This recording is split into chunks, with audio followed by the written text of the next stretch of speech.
partir de l'expérience qu'on peut faire des jardins et d'autres types d'interventions non médicamenteuses, en fait, on va ce dont on se rend compte, c'est qu'on a 3 grandes catégories d'interventions non médicamenteuses. Et juste quand on regarde même juste simplement les jardins, on se rend compte qu'on va se servir du jardin en tant que support de l'accompagnement. Donc les jardins va servir, effectivement, on va structurer le jardin en fonction de ce qu'on veut y faire.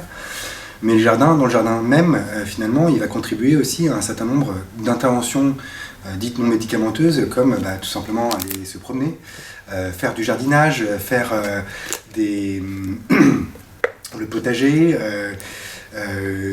choisir, faire une activité physique, un jeu avec d'autres personnes. Ça peut être tout simplement aussi des activités sociales, comme faire un barbecue, un goûter avec avec les membres de sa famille ou les membres l'ensemble de l'établissement. Ça peut être juste tout ce qui est plus sensoriel aussi, de sentir le vent, le soleil, la pluie, le chaud, le froid.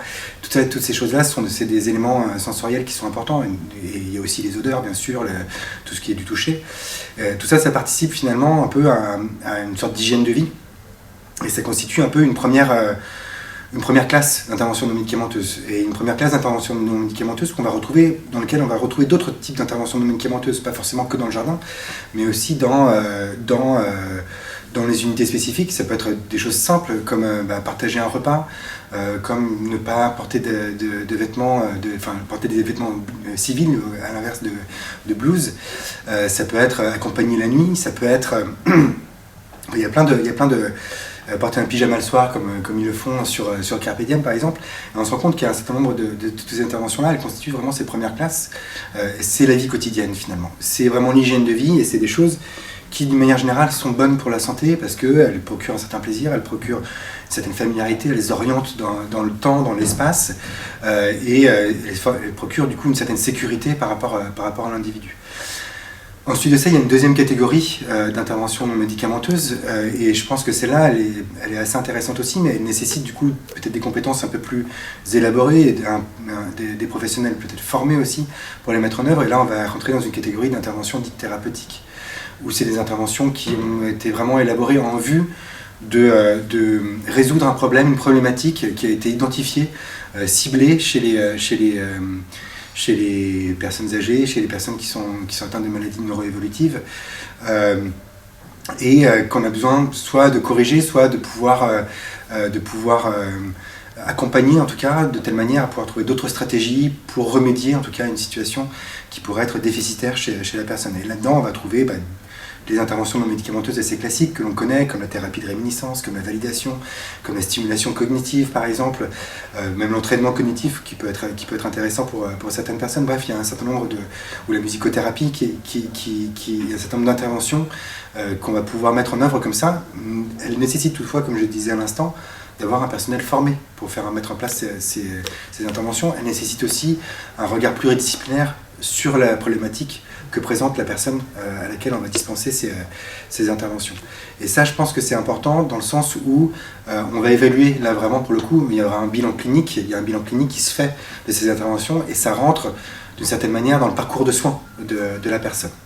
Donc ça, je pense que c'est vraiment quelque chose qu'il faut retenir par rapport à cette deuxième catégorie d'intervention non médicamenteuse. Et là, pareil pour le jardin, on va pouvoir y intégrer l'ortithérapie par exemple. On va pouvoir y intégrer peut-être des parcours de santé qui vont viser à remédier peut-être des troubles physiques de la personne, notamment au niveau de la motricité. Et on va pouvoir faire ça dans le jardin et élaborer un certain nombre de ces éléments-là dans le jardin.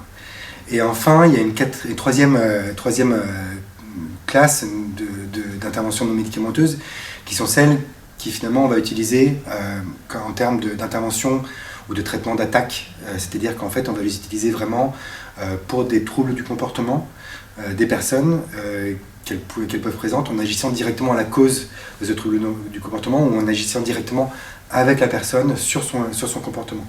Et là on peut soit identifier la cause du trouble du comportement et essayer de réduire cette cause-là de telle manière à diminuer le comportement perturbateur qu'on va observer chez la personne, soit on va agir avec la personne et là ça peut être tout simplement aller se promener, par exemple, dans un jardin, sortir dehors, s'aérer un peu l'esprit, qui, pour beaucoup de gens, finalement, ça calme l'agitation. On a vu, il y a des études qui montrent effectivement ce genre de résultats-là. Mais ça peut être dans d'autres types d'interventions non médicamenteuses, comme les salles multisensorielles, par exemple, que l'on rencontre assez souvent sous le nom de Snøzelen. Et on va avoir aussi les chariots flash, notamment avec les animations flash pour remédier à l'apathie des personnes, pour les mettre en activité et pour les mettre en animation et pour que du coup elles puissent avoir un petit peu un niveau d'éveil. On va en trouver différents types d'interventions de ce type-là et qui peuvent être intéressantes, je pense, pour pouvoir au quotidien. Enfin, ces 3 catégories, finalement, on ne les a pas inventées. Ces 3 catégories, quand on observe les interventions non médicamenteuses, quand on observe comment ça se déroule dans les établissements, c'est les 3 catégories qu'on retrouve. Il y a un accompagnement de la vie quotidienne, il y a effectivement des traitements thérapeutiques qui sont plus ciblés pour une certaine catégorie de personnes par rapport à des problématiques qu'elles peuvent présenter, et on va voir ça sous des formes d'ateliers mémoire, des formes d'ateliers sensoriels ou des choses comme ça. Et enfin, on va voir tous les outils qu'utilisent les professionnels au quotidien pour pouvoir du coup gérer d'éventuels troubles du comportement chez la personne. Mais c'est le terrain qui nous emmène finalement à cette réflexion d'une classification de ce type-là. Et donc le jardin répond à ces 3 catégories. Le jardin, alors toutes les interventions ne répondent pas à ces 3 catégories-là, mais en tout cas le jardin, oui, on retrouve des interventions qui répondent à ces 3 catégories-là en fait. D'où l'intérêt d'un jardin aussi. D'où l'intérêt d'un jardin, et sachant en plus que un jardin c'est quand même un lieu qui est très cher aux yeux de chacun d'entre nous en fait finalement. Et le jardin c'est finalement, c'est ce que je disais pendant l'intervention, c'est la deuxième pièce favorite, c'est considéré comme une pièce de la maison.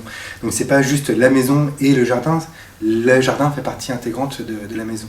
Et c'est pour ça qu'il faut vraiment continuer réfléchir à cette continuité entre le dedans et le dehors. Et finalement, ce dont on se rend compte aussi, c'est qu'il y a un certain nombre d'activités qui vont se dérouler dans le jardin, qui vont se finir dans l'intérieur de la maison. Notamment quand on fait un potager, par exemple, où on va cultiver, on va chercher des légumes, on va ramener ces légumes, on va les cuisiner, et finalement, on va déjeuner avec ces légumes. Donc il peut y avoir une vraie continuité de toutes ces activités-là, en partant du jardin, ou alors en allant vers le jardin.